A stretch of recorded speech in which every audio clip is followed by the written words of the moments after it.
حقوق لینے اور دینے کے بعد تمام انسانوں کے نامہ اعمال اپنی آخری شکل میں وزن ہونے کے لیے تیار ہو جائیں گے اور اتمام حجت کے لیے میزان قائم کیا جائے گا.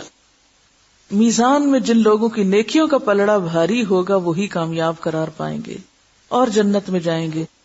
جن کی برائیوں کے پلڑے بھاری ہوں گے وہ سب جہنم میں جائیں گے.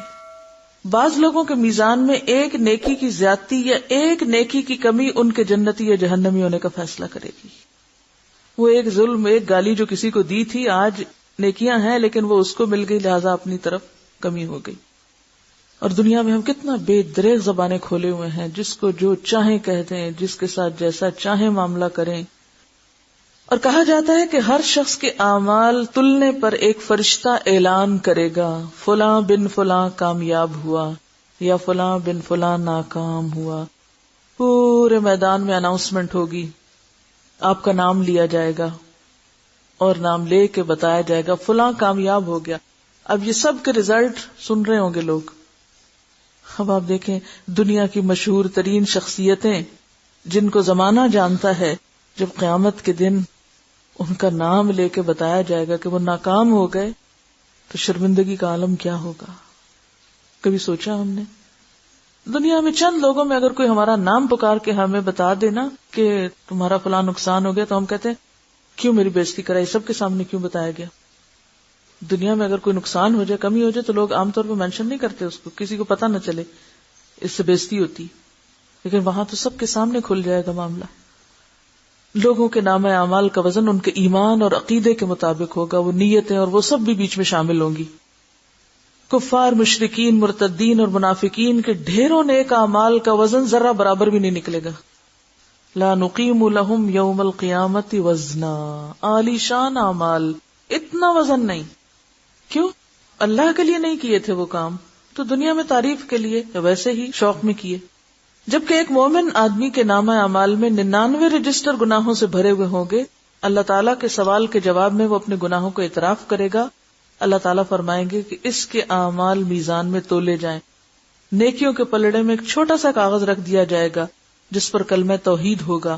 وہی کلمہ توحید اس کے گناہوں سے بھرے 99 رجسٹروں پہ بھاری ہو جائے گا اور وہ جنت میں چلا جائے گا.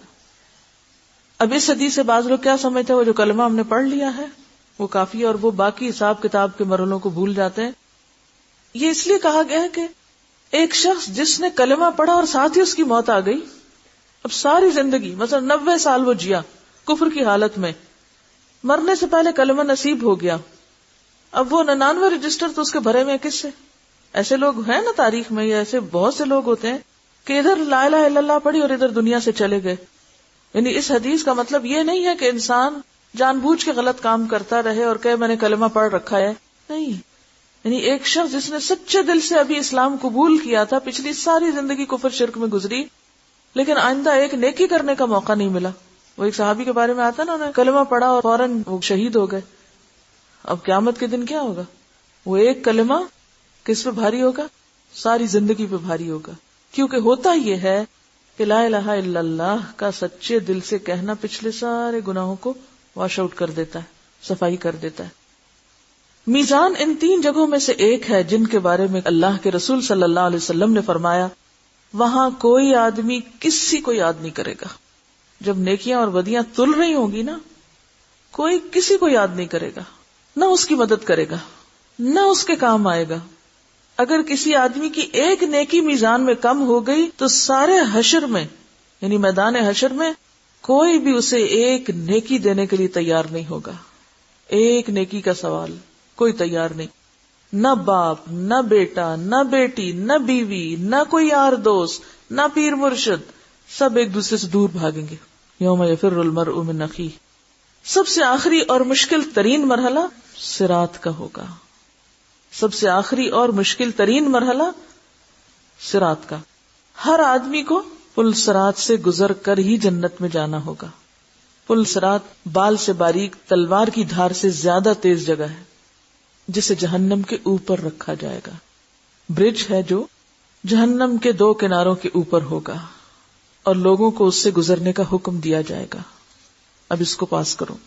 گزرنے سے پہلے پورے میدان حشر میں ہر طرف مکمل تاریکی اور اندھیرا چھا جائے گا.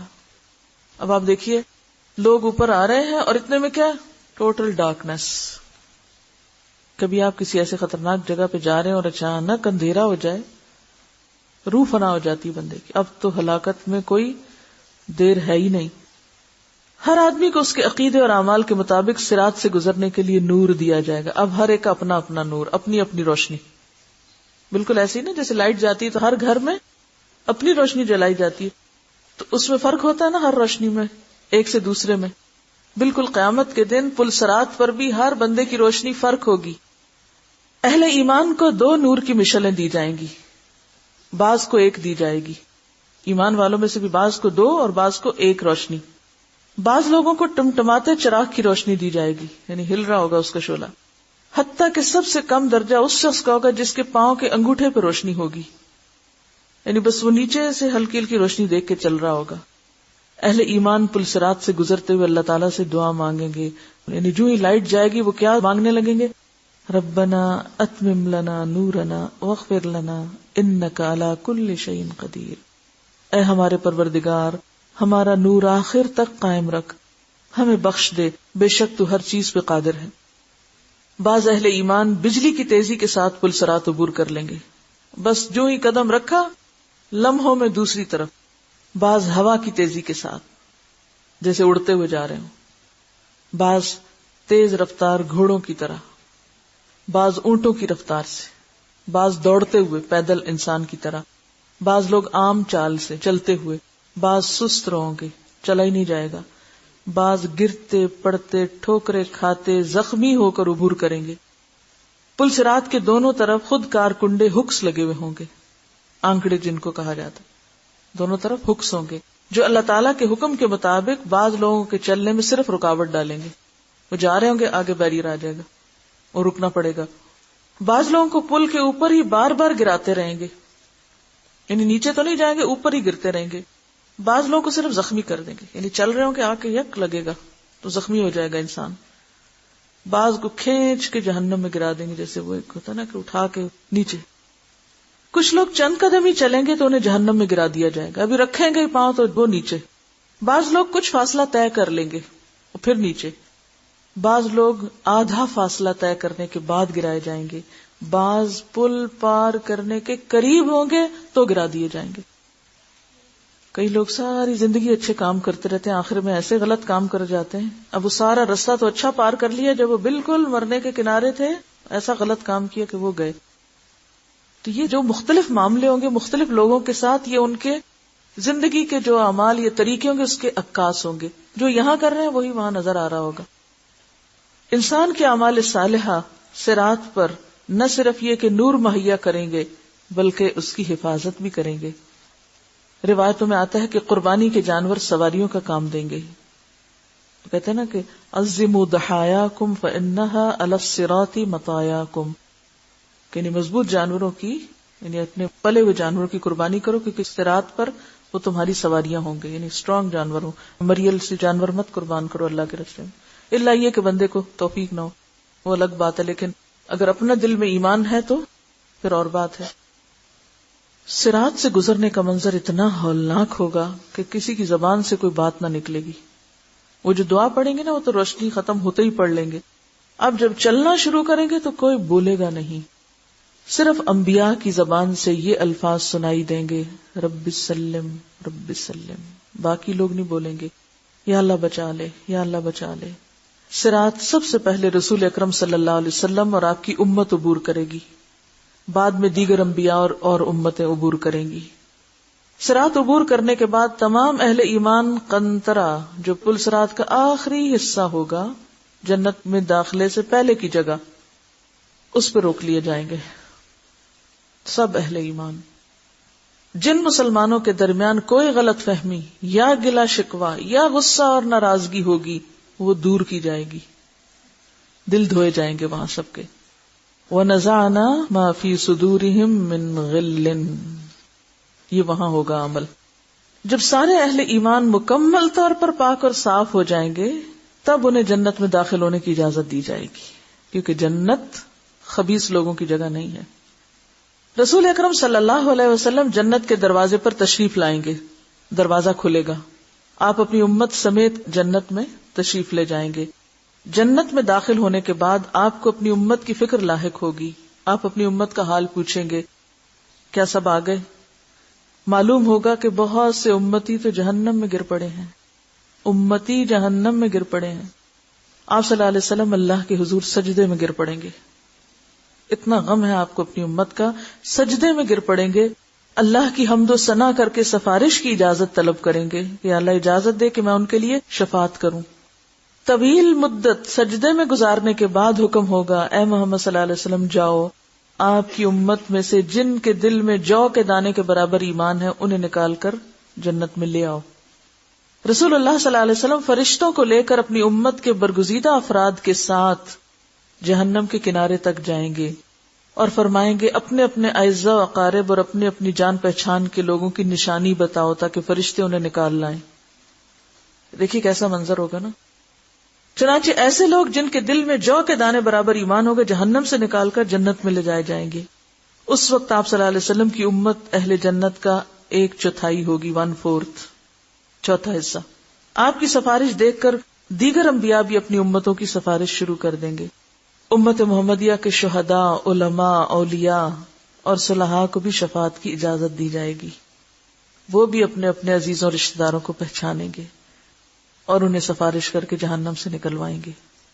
رسول اکرم صلی اللہ علیہ وسلم جنت میں واپس پہنچ کر پھر امت کے بارے میں سوال کریں گے اب میری امت میں سے کتنے جہنم میں باقی ہیں؟ آپ کو بتایا جائے گا کہ ابھی تو 1000 کی تعداد میں ہیں. آپ پھر سفارش کے لیے سجدے میں گر پڑیں گے. اذن شفاعت ملے گا کہ آپ کی امت کے وہ افراد جن کے دل میں چیونٹی یا رائی کے دانے برابر ایمان ہے انہیں بھی نکال لاؤ.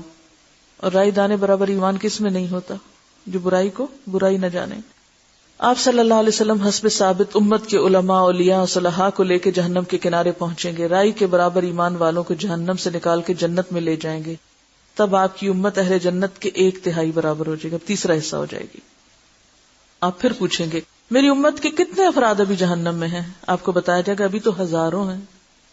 آپ اذن شفاعت کے لیے پھر سجدہ ریز ہو جائیں گے, اللہ تعالیٰ کی حمد و ثنا کریں گے, پھر اذن شفاعت ملے گا کہ چونٹی یا رائی سے کم درجے کے ایمان والوں کو بھی جہنم سے نکال لاؤ. اذن شفاعت ملنے پر آپ پھر فرشتوں کے ساتھ اپنی امت کے علماء, فضلاء اور اولیاء اور صلحاء کے ساتھ جہنم کے کنارے پہنچیں گے اور امت کے ان سارے لوگوں کو وہاں سے نکلوائیں گے جن کے دل میں رائی سے کم ایمان ہوگا. تب آپ کی امت اہل جنت کی آدھی تعداد کے برابر ہو جائے گی, نصف. چوتھی مرتبہ پھر نبی صلی اللہ علیہ وسلم ان لوگوں کے لیے اذن شفاعت طلب کریں گے جنہوں نے ساری زندگی میں صرف ایک بار لا الہ الا اللہ پڑھا ہوگا, صرف ایک بار, اور کچھ نہیں کیا ہوگا. اب یہ آخری مرحلہ ان کا ہوگا. اللہ تعالیٰ فرمائیں گے میری عزت, عظمت اور جلال و کبریائی کی قسم جس نے لا الہ الا اللہ کہا ہے اسے میں خود جہنم سے نکال لوں گا.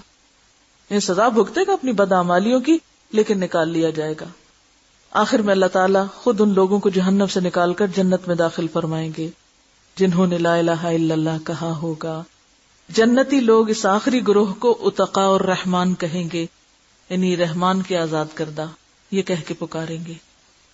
شفاعت کا سلسلہ جب مکمل ہو جائے گا اور تمام اہل جنت جنت میں داخل ہو جائیں گے تب اہل جنت میں اپنی اولادوں اور اعزاء و اقارب سے ملنے کا تجسس پیدا ہوگا.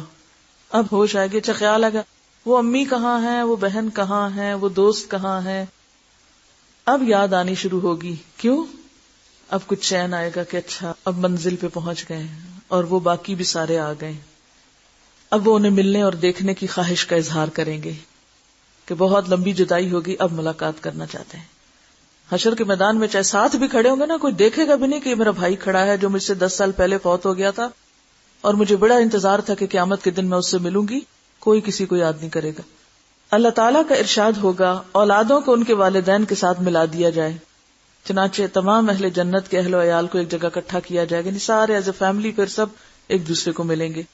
اہل جنت کے جنت میں آباد ہونے کے بعد اور اہل جہنم کے جہنم میں پہنچنے کے بعد سب کو آواز دی جائے گی, اے اہل جنت جنت کے کنارے پہ آ جاؤ, اے اہل جہنم جہنم کے کنارے پہ آ جاؤ.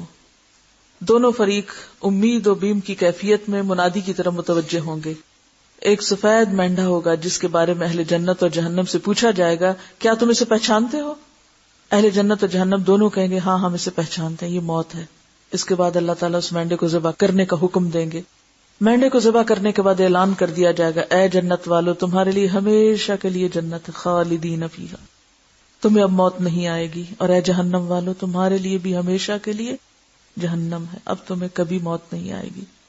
یہ سن کر جنتی اتنے خوش ہوں گے کہ خوشی سے مرنا ممکن ہوتا تو جنتی خوشی سے مر جاتے، اور جہنمی یہ اعلان سن کر اتنے غمگین ہوں گے کہ غم سے مرنا ممکن ہوتا تو مر جاتے۔ نفخ صور سے لے کے جنت یا جہنم میں پہنچنے تک یہ وہ مرحلے ہیں جن سے ہر انسان کو گزرنا ہوگا۔ وآخر دعوانا ان الحمد للہ رب العالمین، سبحانک اللہم وبحمدک، نشہد ان لا الہ الا انت، نستغفرک ونتوب الیک۔